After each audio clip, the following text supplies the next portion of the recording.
So what can Americans get offshore that they can't get onshore?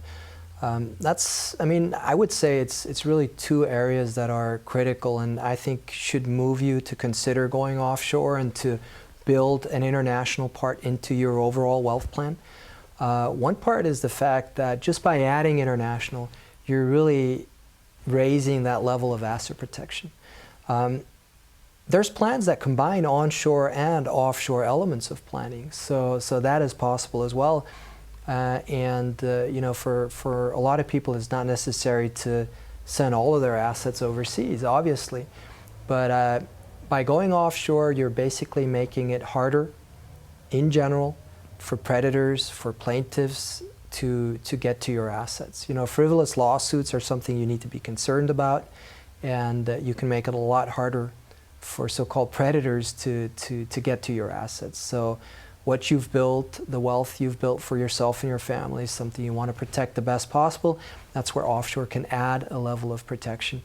The other element is that, if you're only working with local advisors, local investment managers, you're working with banks and professionals in the US on the investment side, you're probably missing a big part of global investing, even just currencies.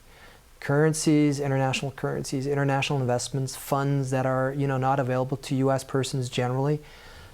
With a good advisor, you can make those. You can gain access to those kinds of investments, and I think that's important. I think especially today, the U.S. has had a really strong run.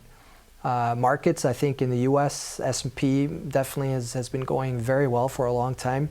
Smart investors will recognize it's not going to go like that forever. Things happen in cycles.